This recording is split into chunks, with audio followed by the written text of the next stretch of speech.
తీస్తా. నాలో ఉన్న క్రియేటివిటీ మొత్తం బయటికి తీస్తా. నా తడ. వైసీపీ ప్రభుత్వ హయాంలో మంజూరై 90% పనులు పూర్తయిన మెడికల్ కాలేజీలను కూటమి ప్రభుత్వం కక్షతోనే ఆపుతోందన్నారు విడుదల రజని.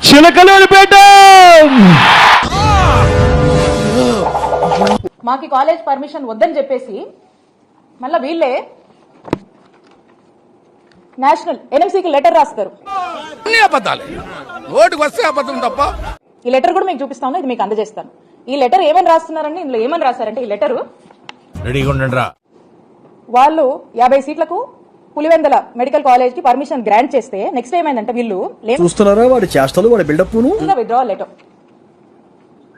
దీని అర్థం ఏంటన్నా, వచ్చేదాన్ని కూడా వద్దని చెప్పి సారీ దానికి కారణాలు కూడా మీరే చూపించి మీరే లెటర్ రాసి వస్తున్నటువంటి పర్మిషన్స్ ని కూడా నీకు స్పాట్ నేను ఎడతాగా ఆపినటువంటి ఘోరమైన చరిత్ర ఈ దేశ చరిత్రలో ఒక కూటమి ప్రభుత్వానికి ఆంధ్రప్రదేశ్ రాష్ట్రానికి దక్కుతుంది. అటు చూడు.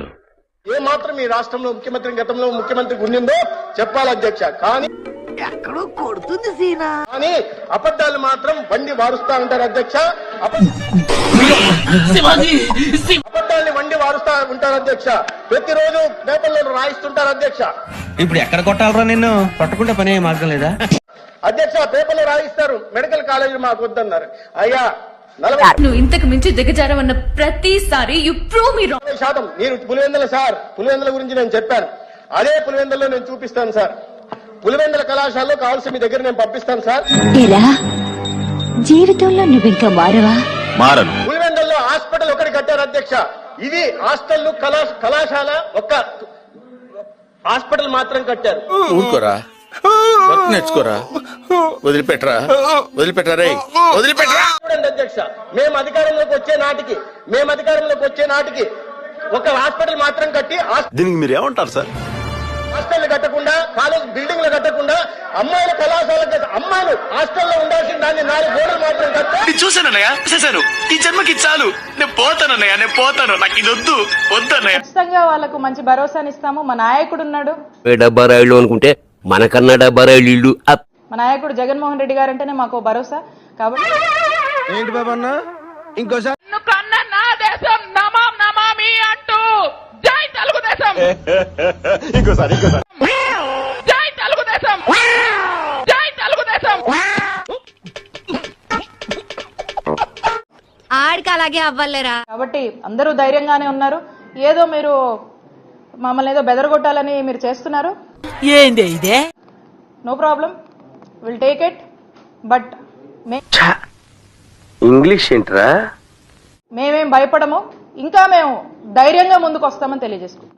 ఇవే తగ్గించుకుంటే మంచి. ఈవేళ నేను ఒకటే చెప్పదలుచుకున్నా, నా ఫ్యాన్స్ వచ్చినట్టున్నారు. నీ ఫ్యాన్స్ కాదన్నా, రజనీ ఫ్యాన్స్. అంత బాగుంటుందండి? బాగుంటుంది సార్, బ్రహ్మాండంగా ఉంటుందండి. నువ్వు వచ్చావా, అందుకే వాళ్ళు వచ్చారు. ఈ ప్రాజెక్టు నిర్మించాలనేటువంటి ప్రపోజల్ ముఖ్యంగా స్వాతంత్రానికి పూర్వమే 1941లో ఈ ప్రపోజల్ వచ్చింది. ఎందుకు ఈ జీవనాడి గురించి అసలు మీరు ఆలోచన చేయలేదు? ఎందుకు ఆ మాట నువ్వు చెప్పకూడదు. ఎందుకు చెప్తున్నా? ఆ మాట నువ్వు చెప్పకూడదు. ఎందుకు దీనికి ఫౌండేషన్ స్టోన్ వేసి మళ్ళీ తిరిగి పన్ను ప్రారంభించాలనే ఆలోచన మీకు ఎందుకు రాలేదు? కూసేగాడిది వచ్చి మేసేగాడిదని సెడదే సార్, అదే సెడగొట్టిందని. అంజయ్య గారు 1981లో ఫౌండేషన్ వేశారు అని చెప్తున్నారు కదా. ఇన్ని సంవత్సరాలు మీరు ఈ పోలవరం గురించి ఎందుకు ఆలోచించలేదు అంటే? అటు చూడు బే. Very very complicated. ఏది ఈ పోలవరం ప్రాజెక్ట్ అనేది వెరీ వెరీ కాంప్లికేటెడ్. ఎవరురా నువ్వు ఇంత టాలెంటెడ్ ఉన్నావు? అంత తేలిగ్గా అర్థం కాదు. ఏంటి అంత అర్థం కాదని గట్టిగా చెబుతున్నారంటే నాకు అర్థం కాలేదు కాబట్టి.